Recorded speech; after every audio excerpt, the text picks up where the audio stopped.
e falar um pouquinho então do que isso tem a ver, né? O que a aprendizagem de máquina tem a ver com dados abertos. E eu vou começar falando, obviamente, primeiro vamos falar um pouquinho sobre dados, né?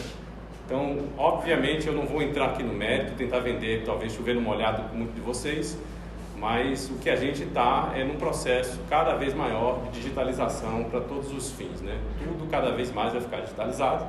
Eu fiquei semana passada, né? Não sei se vocês sabem que o projeto de postes aqui de Feira de Santana, que estão botando LED para todo lado, espalhando, não é só poste, não é só LED.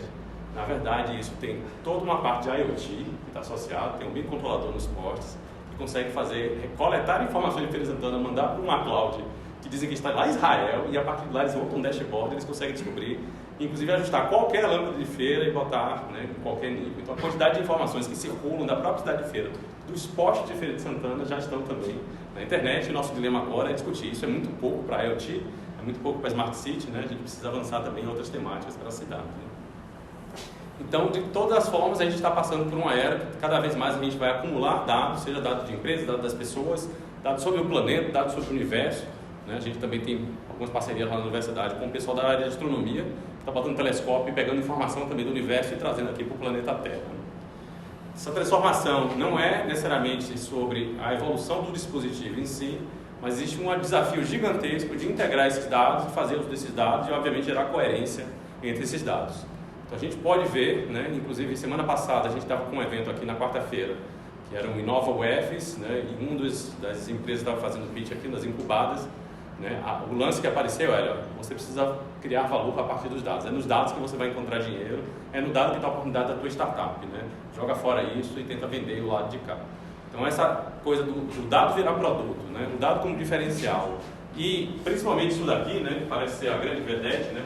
Vamos prever tudo, né? O que eu posso prever, o que eu posso eventualmente desdobrar a partir dos meus dados, né? Que tem muito a ver com a parte de aprendizagem de máquina. Esses dados, obviamente, podem vir aí alguns exemplos, né? Dados de transações, então qualquer tipo de transação bancária, transação sobre faturas, transação de compras na web, podem vir das próprias máquinas, né? Então, como eu comentei, desde os postes daqui de Feira de Santana até aviões. Os carros hoje, eles são uma máquina de produção de dados. Muitos carros de vocês eventualmente estão como passageiro ou dirigindo, né?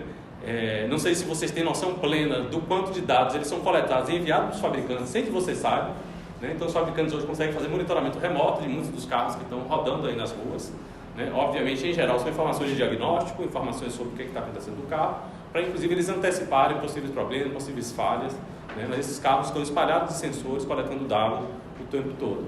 Assim como todos os dispositivos computacionais, né? Então a quantidade de rastreamento que existe também, a partir dos celulares de vocês que estão aí nos bolsos também, é muito grande. A gente não pode também deixar de fora a parte de todos os sensores, e aí obviamente entra o paradigma de IoT, né? Coletando informações que poderiam estar coletando de salas, de janelas, né? De carros, de ruas, de semáforos, seja lá qualquer dispositivo que seja, espalhar sensores, e aí entra a parte aí de rede de sensores. A gente também tem dados aqui sobre as redes sociais, então todo o movimento que vocês fazem na rede social, né? Toda vez que você olha para uma tela do Instagram e para um pouquinho, aquilo ali tem uma informação coletada. Qualquer lugar que você clique na tela, mesmo que não seja um like, tem informação coletada, né? Obviamente para ter em todas as interações, porque isso gera valor, né? Então, se isso gera valor, isso pode ser uma oportunidade. Então, não se perde a oportunidade de coletar esses dados sociais também, né? Informações também sobre as próprias aplicações de negócios, né? Os ERPs da vida, as aplicações eventualmente que as empresas já estão rodando. Isso a gente já espera que de alguma forma exista esse acúmulo de dados. O que se faz é acumular mais informações, mais do que aquelas que eram meramente coletadas. Então, mesmo que seja uma aplicação de negócio, mas que de alguma forma o usuário interage, até as interações do usuário também tem informações e dados sendo coletados. As máquinas de busca, né? Que hoje, né, assim, nesse ano então ganhou um boom, né? O Bing agora resolveu ganhar um plus, né, botando um chat GPT ali por trás, né, e aí, obviamente, assim, será que existe valor e é coletado? Sim, tudo que é digitado, né, é coletado informação. Se a gente perguntar para o pessoal aí do Juiz Brasil, né, tudo que o pessoal escreve nas caixinhas lá, né, é monitorado, ele sabe que as pessoas estão buscando o tempo inteiro, mesmo que dê resultado vazio, aquilo ali é guardado, quando é guardado, por quem, né, digitou, porque isso gera valor, né, e se gera valor, eventualmente você consegue entender melhor e entregar melhor resultados, né, também. Com qualquer tipo de máquina de busca, não só o Google, mas qualquer máquina de busca que lhe permita achar informação também, né? Esse aqui talvez seja o cenário ideal, quando os dados estão bonitinhos e estruturados. A gente consegue ver esses dados na forma de tabelas, eu tenho lá o nome, sobrenome, endereço e etc. A gente tipicamente vai armazenar isso num banco de dados relacional, ou até numa planilhazinha lá do Excel, mas aí os dados já estão em colunas, você já sabe o que tem de informação. A informação já passou por algum tipo de validação, em geral tem algum tipo de validação, veio de um formulário, mas ela de alguma forma já está tabelada. Esse dado também pode estar estruturado nesse formato daqui. Então, em um caso aqui, eu tenho um eletrocardiograma, então de alguma forma pode ser coletado de um exame médico. Não é uma informação usual, que as pessoas entendem como dado, né, estruturado, mas é estruturado porque eu sei cada um dos sensores que coletou cada uma informação ao longo do tempo, né, a partir daquele sensor, assim como eu tenho também aqui o dado de uma estação meteorológica, todos os dados coletados ao longo do tempo, eu também tenho informação estruturada. Mas o nosso grande dilema é que boa parte dos dados eles estão em formato não estruturado. Um sinal de voz, a princípio, assim, não, aqui eu tenho uma amplitude do sinal ao longo do tempo, ele está estruturado, mas não me interessa muito qual é a amplitude do sinal ao longo do tempo, me interessa o que foi que a pessoa disse, o que foi dito, qual é o barulho de fundo, qual é o instrumento, isso aqui é uma música, eu não sei isso, a não ser que eu consiga primeiro analisar esse dado. Assim como imagens, né, a princípio é um conjunto de pixels, mas eu preciso gerar valor daquele conjunto de pixels, né? E aí vem, obviamente, muito do que a área de aprendizagem de máquina faz, que é tentar, por exemplo, fazer segmentação, fazer identificação, né? Isso aqui é um carro, eu boto um bounding box, eventualmente eu digo qual é a marca do carro, de quem é aquele carro, se aquele carro, na verdade, rodou na rua tal, e começa a correlacionar a informação. Então, eu preciso, de alguma forma, que essa informação não estruturada, ela possa, de alguma forma, a partir dela ser extraída alguma informação, para que eu possa, eventualmente, gerar também outros padrões e fazer o uso mais adequado dessa informação. Mas mais do que som e vídeo, né, imagem, o que a gente tem de grande paradigma são os dados textuais, né? Dado textual ainda é uma quantidade imensa e boa parte dele não passa de fato por nenhum tipo de mecanismo de extração de valor, né, ou de extração de padrões a partir disso. Obviamente, eu vou comentar mais para frente sobre o tal do chat GPT, existem diversas oportunidades, mas ainda é muito pouco, né? E quando a gente fala das iniciativas também de dados abertos, principalmente dados públicos, muitos desses dados às vezes estão em formação escrita, né? Então, como é que eu extraio alguma coisa de alguém, de alguma fonte que é simplesmente um texto que pode ter sido feito por um ser humano para comunicar para outro ser humano? Não foi feito para máquina, ninguém pensou isso necessariamente para máquina. O que a gente consegue fazer com esta informação não estruturada? Aqui eu também tenho, né, nas redes sociais, né, eu tenho uma imagem associada ali com um textinho também. Os vídeos também podem ter informação não estruturada que pode gerar valor. E quando a gente fala do volume de dados que está crescendo, aí eu gosto desse daqui porque a gente gera uma certa analogia, porque é muito fácil a gente perder a ordem de grandeza das coisas, né? E esse slide aqui ele mostra um comparativo, né, em termos de ordem de grandeza, né? Então imagina que 1 megabyte é uma formiguinha, né? Então 1 giga seria a altura de uma pessoa, né? Para sair de 1 giga para 1 tera, eu saí de uma pessoa e fui para o comprimento da ponte de Auckland, né, lá na Austrália. Para sair de 1 tera e para 1 peta, eu estou indo do tamanho do país da Nova Zelândia. E para sair de 1 peta para 1 hexa, eu já estou falando do diâmetro do Sol. Então a ordem de grandeza é gigantesca, que a gente está falando de um salto que às vezes as pessoas acham que é comum. A mega, tera, né, parece que já está tudo tão próximo, ninguém mais fala em giga, né? Mas assim, a ordem de grandeza que a gente está falando, né, em termos de acúmulo, é muito grande. Nós já estamos caminhando, né, para ter aqui 1 hexa, 2/3 da produção anual de informação. Então, obviamente, boa parte desses dados que estão sendo gerados, não está sendo feito nada com esses dados, né? Então, o que não falta é a oportunidade para se gerar algum valor a partir desses dados, seja valor econômico, seja valor social também, né? Então, a gente faz uma analogia sempre de dizer que nós estamos num contínuo processo de dilúvio de dados. Está chovendo esses dados, nós estamos sendo inundados e vamos eventualmente nos afogar nesses dados. Então, esta imagem daqui, né, a gente pode trabalhar de duas formas. A gente pode trabalhar desse formato daqui, onde eu boto meu guarda-chuva e tento me proteger para eu não me afogar nesses dados. Então, eventualmente eu fico tranquilo do meu lado, eu ignoro o que está acontecendo, né, e não gero, obviamente, nenhuma oportunidade a partir disso. Mas talvez seja mais interessante trabalhar nesse paradigma, né? Em vez de me proteger dos dados, eu eventualmente ser capaz de coletá-los e gerar valor para esse dado para alimentar, né, alguma oportunidade. Esse desenho daqui, eu gosto muito desse desenho porque ele saiu numa revista que não é de computação, é uma revista do The Economist, né? Já tem talvez 10 anos que saiu a capa do The Economist mostrando, né, esta analogia e a preocupação que já existia naquela época, né, inclusive pelos economistas, sobre a era que entramos e ainda não compreendemos completamente de oportunidades de coletar esta chuva e gerar valor para esta chuva de dados. Agora, entrando propriamente dito no nosso temática, né, de dados abertos, é muito bonito falar isso daqui, né? Mas a gente tem que falar também, nós temos acesso ao dilúvio, nós temos acesso à chuva, né? O que acontece se não tivermos acesso à parte, ou toda esta chuva, todo esse dilúvio de dados, né? E aí entra um paradigma. Para nós, na universidade, isso inviabiliza muitas das coisas que eventualmente a gente quer fazer de pesquisa, simplesmente porque não tem o dado disponível, né? Ou a gente entra num esforço hérculo de coletar dados, que é gigantesco, eventualmente conseguir implementar esses dados e estruturar eles e botar eles de forma apresentável, ou eventualmente a gente vira a página e passa para fazer outra coisa, simplesmente porque o dado não está disponível. Então, se a gente está falando de dado aberto, a gente está falando também de ter acesso e democratizar acesso a dados, para inclusive a gente poder gerar mais valor para a sociedade, mais valor para a ciência e mais valor econômico também. Conheço muita startup que fechou as portas por falta de dados, né? Vários cases acontece isso, né? A startup estava indo bem, não sei quanto, e de repente aquele fonte de dados cessou. No que cessou, acabou, perdeu sentido, a empresa fecha as portas porque não tem acesso aos dados, né? Ops. Então, se a gente está falando de acesso aos dados, né, vou fazer primeiro esse degradê aqui, nessa escala entre o que a gente chama de dados fechados e dados abertos, né? Então, eu tenho dados ali completamente fechados e aqui dados completamente abertos. Obviamente, existe toda uma transição de um lado para o outro. Não é que ou é um lado ou é o outro, né? Dependendo das características, eu posso estar mais próximo do completamente aberto ou mais próximo do completamente fechado.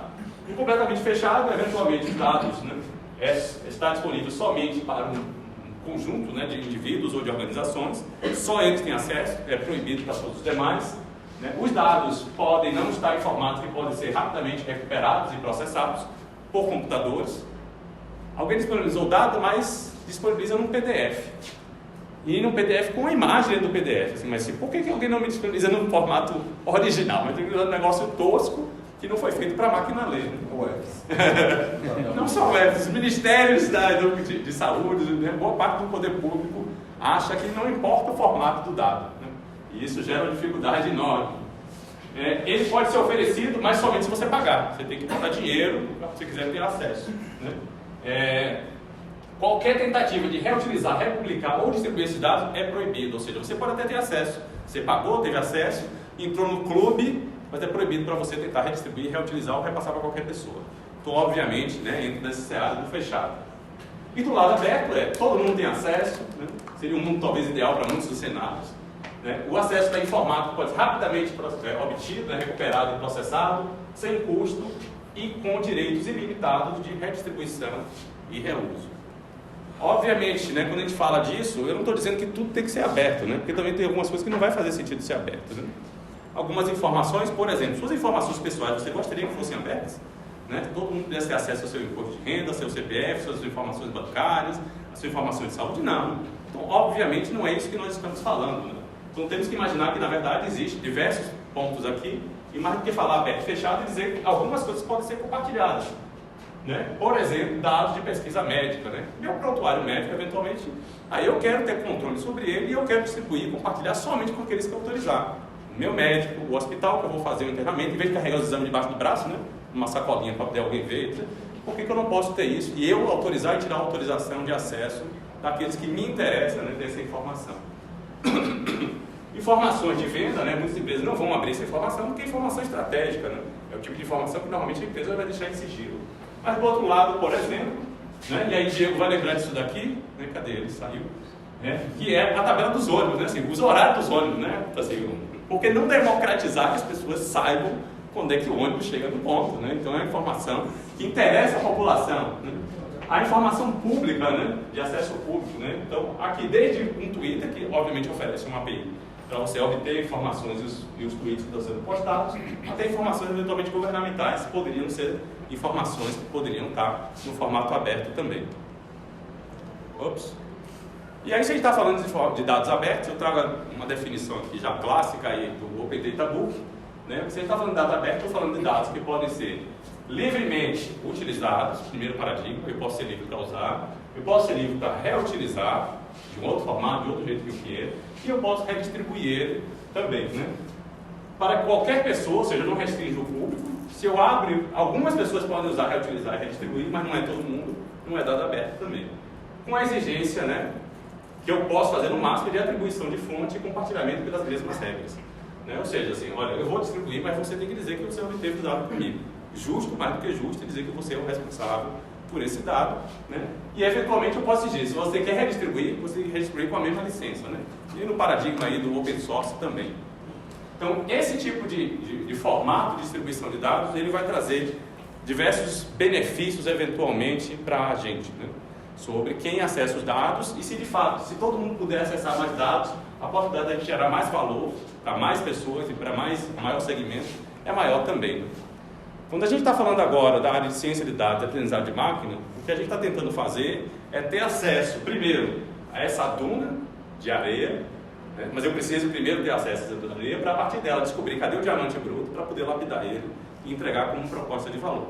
Muito do que a gente faz em aprendizagem de máquina é, de fato, ir atrás dessa duna de areia, entender os padrões que tem lá dentro, extrair esses padrões e gerar valor que seja útil para alguma finalidade. Então, algumas definições de ciência de dados que está por trás da aprendizagem de máquina, né? É um estudo da extração generalizada de conhecimento a partir de dados. Então, eu tenho aqui a ideia de dado em oposição ao conhecimento. Eu preciso, de alguma forma, a partir de dados, gerar esse conhecimento por um processo de extração, algoritmo rodando para poder fazer isso. Ou então, como sendo, né, um campo interdisciplinar, onde eu tenho dados de domínio, ciência da computação e ferramenta estatística, que eu possa fazer perguntas e obter respostas para meus dados. E aí entra a palavrinha interdisciplinar, porque eu comento muito com os alunos, assim, olha, para ser um bom cientista de dados, tem que ser um bom julgador e um bom crítico de dados de domínio. Você vai trabalhar com dados bancários, você tem que entender como funciona o setor bancário. Você vai trabalhar com dados jurídicos, você tem que entender como funciona o mundo jurídico. Não dá para ser ingênuo. É dado médico, vai entender o que é o dado médico e o que é o problema médico. Senão você é simplesmente um batedor de código e não, de fato, um cientista de dados. Então, a gente encontra a ciência de dados numa interseção de 3 campos aí, que é uma das propostas, né?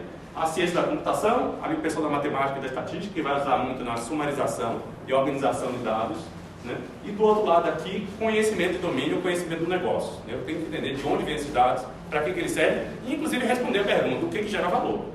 Se eu não souber responder a pergunta, para que serve aquele dado, para que ele é útil, por que ele é útil, eu também não vou ser um bom cientista de dados. E aqui dentro disso eu tenho ali aprendizagem de máquina nessa interseção para poder fazer essa modelagem. Então, no aprendizagem de máquina, a gente tem um ciclo típico aqui, né, de fazer o processo de extração, né, de valor desse processo, que sempre vai começar, primeiro, entender de onde vem esses dados, o negócio que está por trás, entender como esses dados foram coletados, eu tenho que entender o processo de onde eles vêm, o que eles representam, preparar esses dados para daí fazer a modelagem, fazer a avaliação e fazer o deploy, a aplicação dele. E nessa etapa aqui de modelagem de dados é que a gente aplica a aprendizagem de máquina.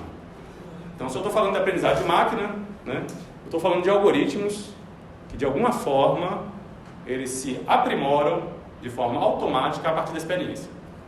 Como assim? Experiência se aprimora? Então, de alguma forma, eu estou falando de um algoritmo que ele recebe a experiência podem ser dados, que já foram, de alguma forma, preparados para ele receber e digerir esses dados, e ele se aprimora para executar uma tarefa. A tarefa pode ser, eu quero prever o tempo amanhã. Eu quero prever qual é a próxima palavra que eu vou escrever, que o ChatGPT faz isso. Ele é um preditor de palavras. Dado uma palavra, uma sequência de palavras ali, ou de sentenças, qual é a próxima sentença que eu devo escrever, né? Então, ele é um grande preditor. Ele se aprimora na tarefa de prever e escrever as próximas palavras, dado um contexto onde ele aprendeu a partir de dados que foram fornecidos. Então, essa é a definição mais clássica, da década de 90, inclusive, de aprendizado de máquina. As tarefas típicas e as mais conhecidas são principalmente as tarefas preditivas. A partir de um conjunto de dados, eu quero prever, né, alguma informação, algum valor desconhecido ou um valor futuro. Adoraria poder dizer, a partir de todas as cotações da Bitcoin, eu quero dizer qual é a cotação de amanhã, né? Esse é o sonho de muita gente, de conseguir prever o mercado financeiro para ganhar dinheiro, né, com um robô que vai fazer isso para você, você não faz nada no seu robô, ganha dinheiro para você. Mas se fosse fácil assim, todo mundo já estaria muito mais rico do que a gente está hoje. Talvez o Elon Musk, né, consiga fazer isso melhor do que a gente. Basta ele abrir a boca, ele muda o mercado. Só para Twitter. Basta fazer um tweet assim, o mercado muda. Né? Então, Agora, obviamente, eu posso fazer isso, por exemplo, para diagnóstico médico, né? Então, dado um exame, uma imagem de um exame médico, eu posso pedir para a máquina, eventualmente, me dizer assim, o que tem nessa imagem. Assim, tem isso, tem um câncer, tem essa... Ou está normal, ou tem essa estrutura, ou tem aquilo. Né? Então, isso pode ser também uma tarefa que a gente dita como uma tarefa preditiva. Ou uma tarefa descritiva. Eu não estou interessado em fazer predição, mas eu estou interessado em entender minha massa de dados. Eu quero pegar minha base de clientes e eu quero descrever melhor o que é meu cliente. Eu quero segmentar automaticamente meus clientes para entender melhor eles, não como indivíduos, mas como conjuntos de indivíduos. Algumas tarefas aí conhecidas, né, para o pessoal aí do mercado financeiro, né? Então, análise de crédito é um santo graal aí, né, conseguir distinguir, né, para quem eu atribuo crédito, para quem eu concedo crédito, para quem eu nego crédito, né, fazendo análise de crédito. Ali na direita eu tenho um processo de uma imagem, né, onde eu tenho um cesto ali de frutas e eu quero que a máquina me diga o que tem no cesto de frutas, né? Isso até 2010 mais ou menos, era um desafio gigantesco para a área de computação, conseguir de fato um programa de computador que fosse capaz de fazer isso, dizer o que tem no cestinho. E eu vou comentar mais para frente que hoje a gente já avançou muito nisso por conta de dados abertos. Existe obviamente aprendizagem de máquina em coisas mais simples, que talvez vocês nem percebam mais que existe. O detector de spam da caixa de e-mail de vocês é aprendizagem de máquina. Quando vocês inclusive digam lá, né, entram na caixa de spam e dizem, olha, isso aqui não é spam. Ou pega uma coisa que entrou na sua caixa de entrada e diz, isso aqui é spam. Você está ensinando a máquina a modelar melhor e entender melhor o que é spam e o que não é spam para você. Então você já está usando há muito mais tempo, às vezes sem notar, que é aprendizagem de máquina. E diversas outras coisas, na verdade, que vocês estão fazendo, vocês estão ensinando a máquina sem nem perceber. Na hora que assistem um filme no Netflix, vocês estão ensinando a máquina sobre seus interesses sobre filmes também. Quando a gente está falando de aprendizagem de máquina, no fundo o que eu tenho algum tipo de modelo, uma função matemática, uma árvore, uma estrutura de dados, que tem alguns parâmetros e eu preciso ajustar esses parâmetros. Como é que eu ajusto? Eu apresento exemplos de entradas e saídas para que de alguma forma esses parâmetros possam ser ajustados para que, dada uma entrada, a saída seja aquela esperada. Dado uma imagem, ele me diga, é uma laranja. Dado uma imagem, ele me diga, é banana. E assim por diante, eu faço processos de forma cíclica e eu consigo fazer com que esse modelo se ajuste. A gente tem tipicamente dois ciclos, um ciclo de treinamento, onde eu, dado um conjunto de dados de treino, eu ajusto o meu modelo para que ele gere esse modelo para poder eu poder botar ele em deploy, botar ele para aplicação. Eu agora tenho dados novos que estão chegando, que não tinha na minha base de dados original, ele consegue eventualmente me oferecer predições, eu avalio se está bom ou se não está ruim, Por exemplo, eu quero verificar se a partir de uma postagem no Instagram, aquela postagem foi feita por uma pessoa que pode ser meu cliente ou pode não ser meu cliente. Digamos que minha tarefa é essa, identificar leads no Instagram, Então eu poderia fazer isso, eu boto meu modelo, avalio se ele está funcionando bem e digo, olha, esse modelo agora é bem sucedido, eu posso botar ele para frente e botar ele na minha aplicação. E aí eu vou entrando agora no mérito dos dados abertos, e aqui eu vou falar de uma grande revolução que houve na área de computação a partir desse desafio chamado ImageNet. O ImageNet é uma base gigantesca de imagens, são mais de 14 milhões de imagens, de diversas classes possíveis, diversos objetos possíveis que podem aparecer nessa imagem. E a tarefa básica é preparar algum tipo de modelo que, dado uma imagem, consiga gerar esse tipo de resultado daqui. Olha, isso daqui é uma pessoa, isso aqui é uma motocicleta, isso daqui é um capacete, ali atrás tem um outro carro, aqui tem um cachorro, aqui tem uma cadeira, aqui tem outra cadeira. Então, a tarefa era basicamente essa. Essa tarefa, inicialmente, era extremamente difícil. E a performance, normalmente, a taxa de erro era muito grande. Mas houve uma mudança gigantesca na qualidade desses resultados à medida que esses dados, primeiro, eles precisavam estar disponíveis e, segundo, a partir que a tecnologia avançou numa área chamada aprendizado profundo. E é interessante porque isso só aconteceu porque eram dados abertos. Se essa base de dados não estivesse aberta, o avanço teria sido, de alguma forma, cortado, impedido, porque os grupos que acontecem, que são grupos ao redor do mundo, estavam avançando e aceitaram o desafio, são 14 milhões ali de imagens, 21 mil synsets, que são conjuntos de palavras que podem estar associadas a essas imagens, e foi distribuído aqui pelo pessoal da Universidade de Stanford, lá nos Estados Unidos, que montou esse dataset e disponibilizou. E ele até hoje é uma grande referência. Na hora de testar um novo algoritmo, na hora de testar uma nova rede neural que faz essa tarefa, utiliza isso daqui como sendo um dos grandes benchmarks de desafio, dado o tamanho da complexidade. E o interessante é que o avanço que até 2010, 2011, a taxa de erro ali estava né, em torno de 25%, né, houve uma queda gigantesca nessa taxa, que estava caindo muito devagarzinho, a partir de uma rede neural chamada AlexNet, né, que é essa que está aqui. E esse avanço hoje chegou a tal ponto, né, a ResNet é a última que eu trago aqui na figurinha, que ele já é melhor do que um ser humano nessa tarefa, dado uma imagem pedir. O que é que tem nessa imagem? Hoje a rede consegue detectar, obviamente, objetos com mais precisão do que o ser humano. Porque mesmo nas seres humanos, a gente não olha a imagem como a rede olha, viu? Só para deixar claro. Dada essa imagem de uma criança ali, né, com um cachorro, a gente não olha a imagem toda, fica procurando todos os detalhes. Aí diz, aqui tem uma cadeira, aqui tem uma criança, a gente ignora a cadeira de carne. Então é óbvio, né? A gente não fica olhando a imagem, procurando todos os detalhes. Nós não somos feitos assim. Mas a máquina não é um problema, ela consegue olhar todos os detalhezinhos, né? E aí, entramos obviamente na grande vedete de hoje, que se chama ChatGPT-3. Para quem não sabe, ChatGPT-3 é uma máquina de diálogo, né, com o ser humano, que os próprios engenheiros que inventaram o ChatGPT-3 não sabem por que as pessoas gostam disso. Eles dizem assim, mas isso não era um produto para ir para o mercado, isso aqui era uma curiosidade que a gente tinha, mas já que está indo para o mercado, as pessoas estão gostando, vamos dar gás, e eles ficam botando gás nisso, né? Mas por trás do ChatGPT-3 tem o próprio GPT-3, que é um modelo aqui de alguns bilhões de parâmetros que foram ajustados, que consumiu aquela base de informação. O que é interessante de notar é que o ChatGPT-3 só existe porque existe dado aberto.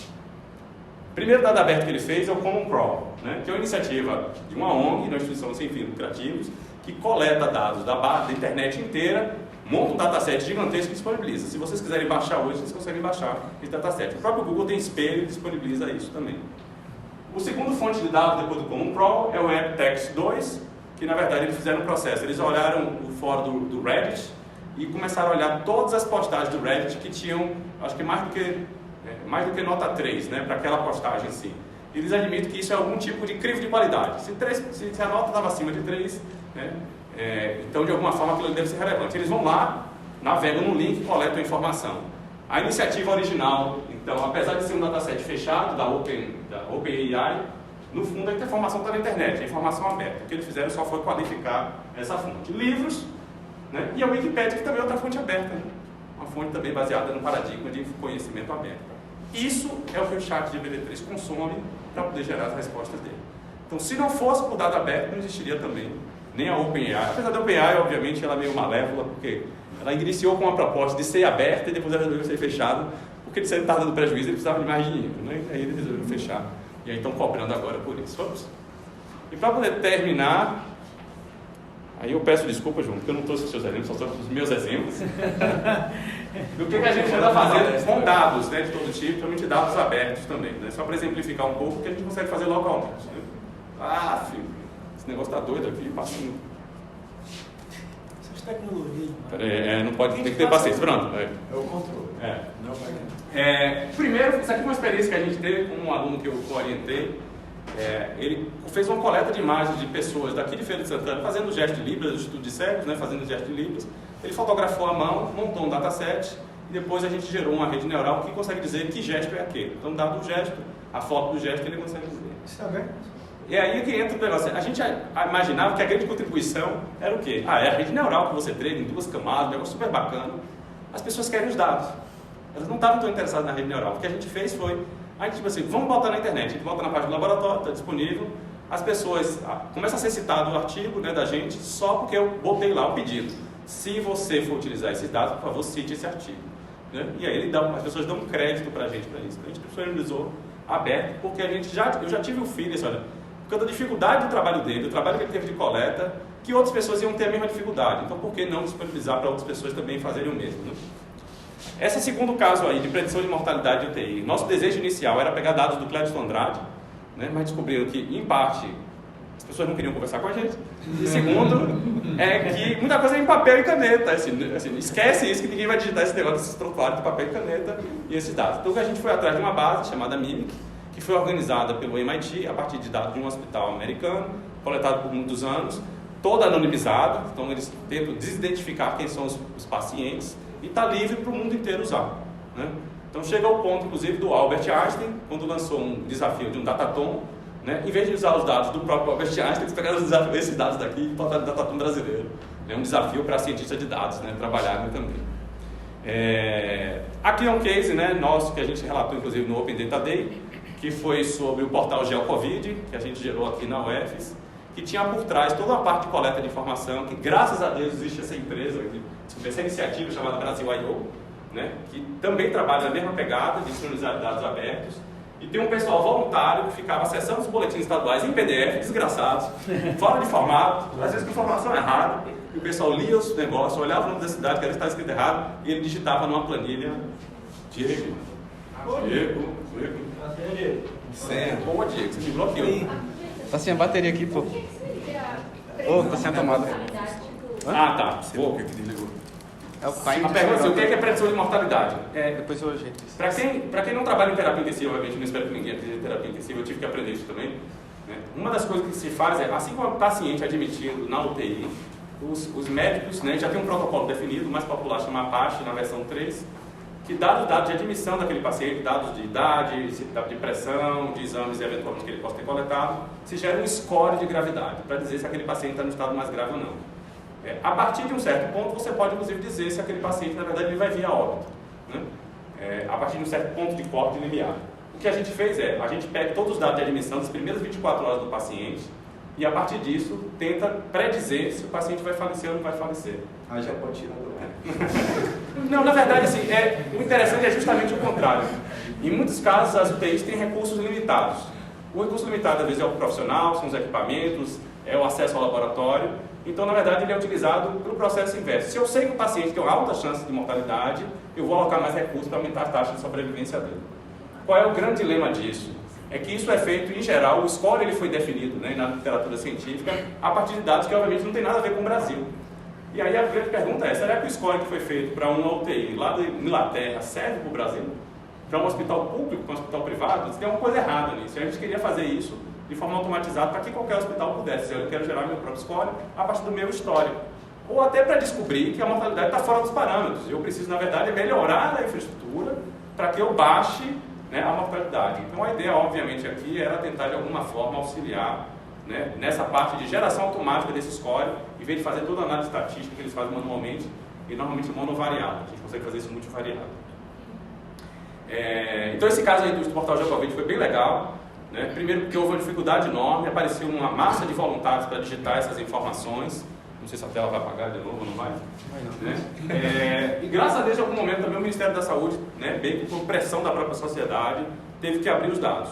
Com problemas de qualidade, problemas da taxa de atualização, que às vezes depois de um tempo começou a atualizar só uma vez por semana, isso era péssimo. E a partir disso a gente gerava também um modelo preditivo, né, da epidemia, assim, se os casos iam subir, se os casos iam descer, né, a demanda de leitos, esse tipo de coisa a gente fazia, e a gente descobriu que existia uma massa na verdade, de pessoas, inclusive gestores públicos, que acessavam o nosso portal do Brasil todo para tomar decisão. Assim, o que é que eu faço agora? Né? Eu aumento o número de leitos, eu fecho o número de leitos, né? Eu boto mais medida restritiva, tiro medida restritiva, para que caminho está indo, né, esse negócio? E a gente fazia alguns cenários diferentes, e isso só foi possível porque tinha dados abertos para a gente. E além disso, porque a gente precisava também de um supercomputador para rodar, porque a gente quer rodar para mais de 5 mil municípios todos os dias, né? E a gente precisava de um supercomputador e o Senai Cinematec nos disponibilizou o supercomputador dele lá um tempo para a gente conseguir rodar os modelos também lá, para poder fazer esse processo todos os dias, né? Rodar automatizado todos os dias. Eu tenho trabalhado muito também na área de processamento de linguagem natural, né? E aí eu pego uma informação de dado aberto que chama livro, né? A gente processa livros de domínio público, né, para extrair padrões da prosa literária, né, para estudar, obviamente, o conteúdo, né, da própria prosa, como também para fazer geradores de linguagem. Né? Estava comentando com a Ana Paula, a gente publicou um artigo que é sobre geração de poemas a partir da prosa literária, né? Mas eu só fiz isso porque eu ia me basear em dados, né, a partir de livros de domínio aberto. Né? Então a gente, obviamente, pega livros mais clássicos para esse fim. Aí também tem algumas outras coisas que a gente trabalhou, né? Aí foi uma pessoa que alguns de vocês conhecem, chama Tupi, né? Tupi trabalhou comigo no TCC, começou acho, com o João, né? Depois eu espero mais de um tempo. Rapaz. E ele queria identificar pontos de acesso ao web profundo, na época ele não era Jus Brasil, né? Ainda era o Ghost, né? E ele queria identificar assim, os pontos de acesso ao web profundo. E ele precisava navegar a internet, acessar os formulários, dar um HTML e dizer isso é um ponto de entrada ao web profundo ou isso é outra coisa. Isso aqui é um formulário de autenticação. Então, ele só conseguiu, de fato, porque ele podia crawlear a internet, que é uma fonte infindável de dados, né, também. Análise de sentimento, né, é um aluno que eu orientei também. A gente coletou dados do IMDb, dados da Amazon, e da Epinius, tudo, na verdade, que alguns pesquisadores já tinham coletado, botando crawler para navegar e extrair dados e montar um dataset e disponibilizar de forma aberta para que pudesse ser usado. Na área de recomendação, sistema de recomendação, a gente trabalhou com recomendação de filmes e recomendação de artigos científicos. Também o MovieLens é um dataset disponibilizado pelo pessoal dos Estados Unidos, lá de uma universidade. O site lá que a gente teve que fazer crawler para poder coletar, para poder coletar esse dado e conseguir testar nossos modelos. Também precisava de dado aberto. Aí na parte de predição de nefropatia, é uma parceria com a Fiocruz. As imagens em si, a gente não pode deixar aberto, por questões éticas. As imagens pertencem aos pacientes, que liberaram só para fim de pesquisa. Mas o interessante é que a gente já parte aqui de um outro paradigma, que é um modelo de dados aberto. A gente utiliza, por exemplo, modelos que foram treinados no ImageNet, para a gente poder reutilizar para uma outra aplicação. Então, o modelo de dados é que está aberto, ou seja, alguém já treinou, já gastou muito tempo, dinheiro e recurso de máquina para treinar um modelo, e aí o cara disponibiliza. Esse modelo é uma rede neural, mas já deve estar pré-treinada para diversas aplicações. A gente remove uns pedaços, refaz outros, e a gente consegue reutilizar também. E aqui, agora com alguns dados públicos, eu sou fã dessa base de dados ali, os microdados do Enem, que é disponibilizado pelo INEP. Então, esses microdados tem todas as pessoas que participaram do Enem, tenha feito a prova, não tenha feito a prova, os questionários socioeconômicos estão lá, todos anônimos, mas é uma fonte muito rica de informação que eu acho super subutilizada aqui no Brasil. Eu gosto muito de usar ela nas aulas de ciência de dados para botar os alunos para mergulhar. E eles começam a fazer perguntas em cima desses dados, e o que não falta é pergunta, porque eles podem fazer recorte. Eu quero pegar só as escolas públicas de Feira de Santana, eu quero pegar só os institutos federais do Brasil, eu quero pegar só a população que tirou nota alta em matemática. Ele pode fazer qualquer tipo de pergunta e análise. Uma primeira iniciativa que eu tive com dados aí, já falando da parte mais de política e pública, foi pegar dados da Câmara do Congresso Nacional sobre gastos de deputados, gastos de gabinete, e eu pedi para os alunos para eles fazerem predição do gasto com gasolina. Então, dado o que aconteceu nos últimos meses, o padrão de gasto dos deputados, eu quero que você me diga se no próximo mês, se ele vai gastar mais ou menos combustível. Então eu dei essa tarefa para eles. É interessante que eles conseguiam tirar alguns padrões, fazer algumas predições para alguns deputados. Aqui com dados abertos de feira, Ana Paula trouxe o desafio, depois que ela viu o pessoal, acho que na USP também fazendo a mesma coisa, da gente levar isso também para os alunos. Pegamos os dados da presença dos vereadores, eu pedi para os alunos fazerem diversos recortes, mas aí foi mais análise de dados, e a gente também pegou um mapa da violência, que também o pessoal de dados abertos também disponibilizou, e o desafio foi de predizer a ocorrência policial. No caso, a gente pediu para predizer homicídio. Eu quero que vocês, a tarefa que eu dei para os alunos, eu quero que vocês predigam se na próxima semana, se vai ter um homicídio ou não vai ter homicídio em um determinado bairro. E o interessante é assim, o maior preditor é o que aconteceu nas últimas semanas naquele bairro. Um bairro violento tende a ficar violento, mas tinham outros elementos que eventualmente entravam. Não era muito fácil fazer essa predição, não vou dizer que não chegava nem perto, obviamente, de 80% de acerto, chegava ali perto de 60%, 70%, para poder fazer predição de homicídio. Em alguns bairros o homicídio é muito raro, é um evento raro, é difícil de ser predito. Em alguns outros bairros era quase um evento normal, corriqueiro para aquele bairro ter, eventualmente, homicídio naquele bairro também. E por último, a gente pegou também, ano passado tivemos eleições, e eu aproveitei para pegar os dados do TSE, envolvendo tanto as votações que aí foi para prefeito e vereador de 2016, por conta do recorte de dados, de alguma questão com qualidade de alguns dados mais recentes, e os bens declarados também pelos candidatos, e pedi para fazer diversas análises e algumas predições também, inclusive assim, olha, eu predizer se o sujeito vai ser eleito ou não vai ser eleito, a partir dos bens, a partir de informações sobre qual é o partido dele, gênero dele, formação dele, etc. Também, obviamente, não é necessariamente algo muito fácil, alguns municípios tinham mais padrão, outros municípios tinham menos padrão, mas também foi uma tarefa bastante interessante de ser feita também com dados abertos e públicos. E aí eu finalizo aqui vendo o meu peixe, se você me permitir, e também dizer que parte do que a gente faz, e aí o professor João também faz parte do nosso programa, é mexer com dados, e de preferência dado aberto. Muita da pesquisa que a gente faz, muitas coisas que a gente faz, às vezes a gente não faz simplesmente porque não tem dado. Não dá nem para começar a brincadeira. O professor João até arrisca fazer muita coleta de dados, mas às vezes eu digo, olha, não vamos fazer coleta. Você vai gastar tanta energia e tanto tempo para poder fazer esse processo que às vezes a gente vai morrer na praia sem conseguir avançar.